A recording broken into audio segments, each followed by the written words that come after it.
There's a reason why people question the trustworthiness of Hillary Clinton, and that's because they're paying attention. I mean, the reality is when she was Secretary of State, Senator, come on. She had a Clinton Foundation accepting contributions from foreign governments. You are Donald Trump's apprentice. Let me talk about this Senator, issue I think I'm still on my time. Well, I think, isn't this a discussion? This is our open discussion. Let's talk about the state of the world. Let me interrupt you and finish my sentence if I can. The Clinton Foundation accepted foreign contributions from foreign governments and foreign donors while she was Secretary of State. Okay, now I can weigh. She had a private server. I get to weigh in. That was discovered. Which I did raise. Senator, to keep that pay-to-play process. You have an opportunity out of the reach of the Governor public. Pence doesn't think the world's going so well, and he, is going to say it's everybody's fault. Do you? That was, of course, the VP candidates Mike Pence and Tim Kaine going at it last night in the VP presidential debate in Virginia. It was not a big yawner like some people feared it might be, and it may be one of the few VP debates that actually sway the polls a point or two. Here with his reaction to last night's debate is our foreign policy guru and good friend of America Trends, Barry Nussbaum. Barry, welcome back to the show. Thank you. Tim Kaine's debate style, it surprised me. What about you? He's not as nice of a person as I thought he would be. Yeah, he struck me as the Rottweiler let off the leash by Hillary Clinton. And or it the was pit Yorkie, as Rush likes to say. He's kind of small. Because he's a little guy. And I'm kind of a big admirer of Rottweilers, so yeah, let's go with the Yorkie. I think he was the attack dog with the sole mission to destroy anybody allied with Donald Trump. And if that meant going through Michael Pence to do it, that's his mission last night. And I thought he did a very, very good job of being on the offensive from the word go to when the whistle blew 90 minutes later. I mean, that's all he literally did all night. Well, you have to give him this. He went where no Democrat has trod last night. He actually tried to list off Hillary Clinton's accomplishments. This is good. Watch. Or maybe not. Or maybe not. We'll get to that coming up here in a little bit. You know, there's not a lot you can do to defend someone who most people would agree should be on about 30 federal indictment counts right now, and she isn't. And so to try to make Donald Trump look like the criminal in this seems a little far-fetched. Was he effective in that? Was Mr. Kaine effective in any of that, Senator Kaine? You know, there's two ways to look at it, Dr. G. On the one hand, he gets the Barry's Dumb Award of the night for his ridiculous sales pitch that the world is safer because of the Obama-Clinton foreign policy. Right. It's an absurd. And when that was fact-checked, even by liberal outlets. It's an absurd position to take. Okay, watch 1 second, Barry, because Okay. we have that video now. I want to play it, please. When Hillary Clinton became Secretary of State, Governor Pence, do you know that Osama bin Laden was alive? Yes. Do you know that we had 175,000 troops deployed in the battlefield in Iraq and Afghanistan? Do you know that Iran was racing toward a nuclear weapon and Russia was expanding its stockpile? Under Secretary Clinton's leadership, she was part of the national team, public safety team, that went after and revived the dormant hunt against bin Laden and wiped him off the face of the earth. She worked to deal with the Russians to reduce their chemical weapons stockpile. She worked a tough negotiation with nations around the world to eliminate the Iranian nuclear weapons program without firing a shot. Eliminate the Iranian nuclear weapons Absolutely, program. without firing a shot. And instead of 175,000 American troops deployed overseas, we now have 15,000. Right, and these are very, very And Iraq important has been things. overrun by ISIS because Hillary Clinton failed to renegotiate. More American troops in Iraq, you can propose that. Hillary Clinton failed to renegotiate a status of forces agreement. No, that is incorrect. Gentlemen, And so we removed all of our troops from Iraq, and ISIS was able to be conjured up in that vacuum But I'd like to correct and overrun vast areas of Iraq. President Bush. Before you implode, Barry, your reaction. OMG. Okay. Look, first of all, let's give credit where credit's due. The CIA and naval intelligence tracked bin Laden. The Navy SEALs went in and got him. Right. Hillary Clinton had She about as wasn't out much there to with do her with gun. it as you and I on this couch. Right. She happened to be in the Situation Room for a really cool picture as she saw the SEALs going over the wall into the compound and killing bin Laden. She had absolutely, virtually nothing to do with it. Well, And if she you- did thank them by cutting the military budget. Well, let's not even talk about what she did to those in Benghazi as a thank you. Right. The fact of the matter is she had absolutely, virtually nothing to do with it. On a scale of 1 to 10, it's a 0. Yeah. Number one. Number two, they sent in Mike Pence to literally defend the foreign policy of Obama and Clinton as if there's an advantage in the world position. And as Mike Pence points out, at the start, ISIS was nothing more than 3 guys in a cave. And 8 years later, it's overrunning the world. They're in 30 countries around the world, blowing up places and shooting up half the world. That's on her watch. So to say the world is safer is really dumb. Yeah. He gets the award of the night. I really hope, for the Democrats' sake, they don't let him loose on that subject anymore, because even the people that don't know what's going on remember Orlando, know about San Bernardino, Right. know about Paris, Nice, Belgium, etc. That's all on her watch.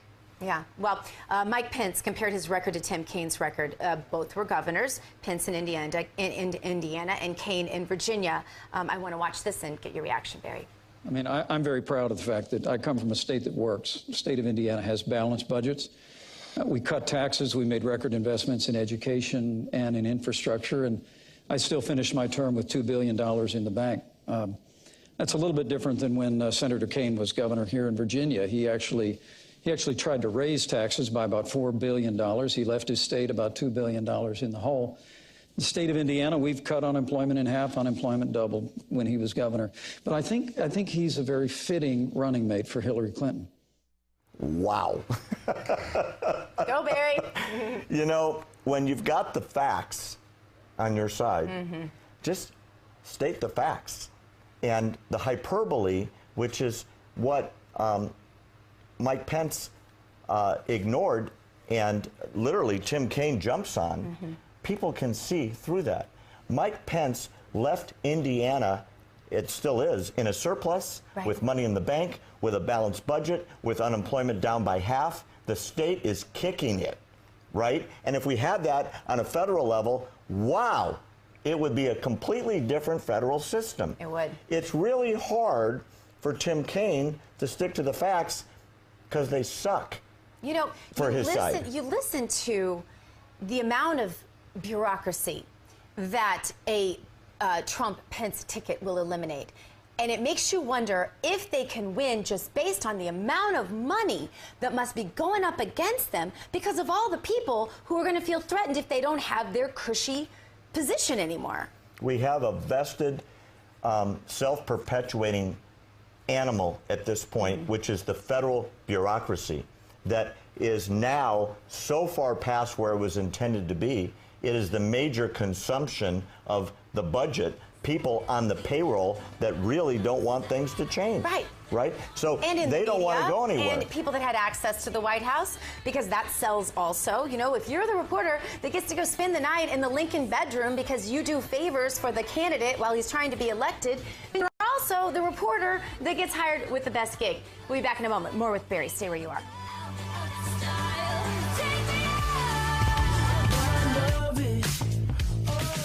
Now, here at America Trends, you know we only talk about what you say is trending that day. So let's get right back to it.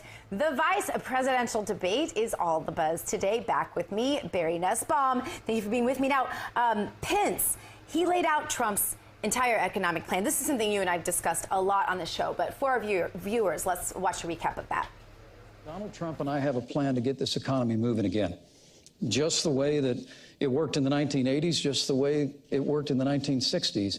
And that is by lowering taxes across the board for working families, small businesses, and family farms, ending the war on coal that is hurting jobs and hurting this economy, even here in Virginia, repealing Obamacare, lock, stock, and barrel, and repealing all of the executive orders that Barack Obama has signed that are stifling economic growth in this economy. We can get America moving again, put on top of that the kind of trade deals that'll put the American worker first, and you've got a prescription for real growth. This is interesting, Barry, because this is where Mr. Trump is making great strides, and no one's talking about it. Everybody's saying, oh, well, Mr. Trump isn't winning the millennials. Well, guess what? Hillary's down very far from where Obama was with millennials.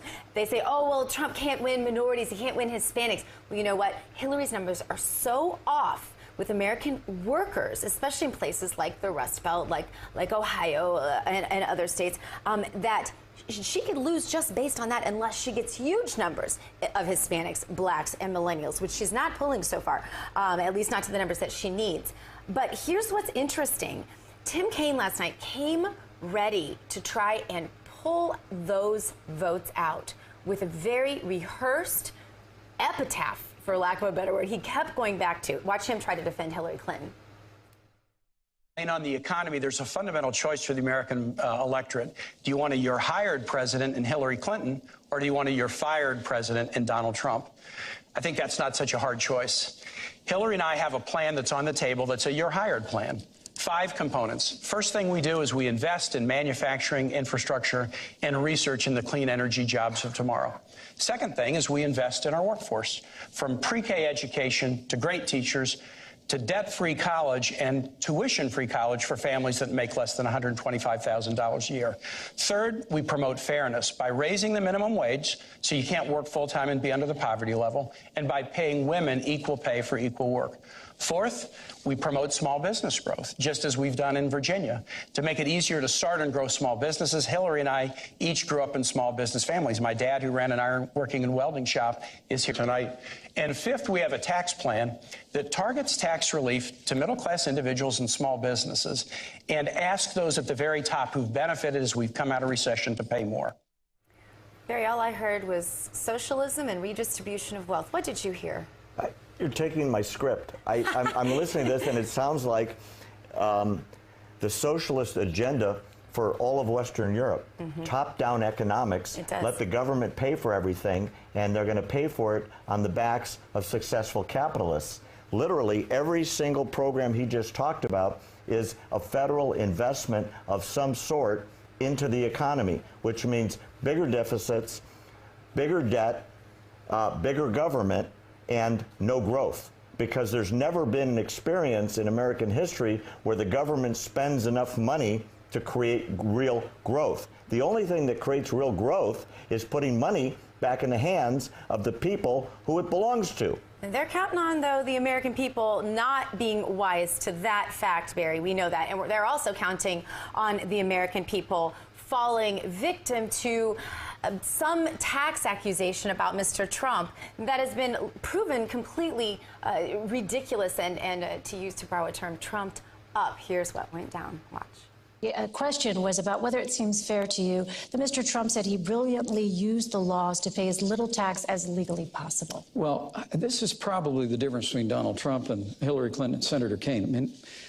I mean, Hillary Clinton and Senator Kaine, and God bless you for it, career public servants, that's great. Donald Trump is a businessman, not a career politician. He actually built a business.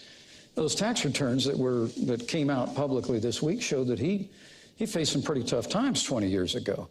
But like virtually every other business, including the New York Times not too long ago, he used what's called net operating loss. We have a tax code, Senator, that actually is designed to encourage entrepreneurship. But why won't he release his tax return? Well, we're answering the question about the business thing. I do want to come back on this. His tax returns that showed he went through a very difficult time, but he used the tax code just the way it's supposed to be used, and he did it brilliantly. How do you know that? You haven't seen his tax return.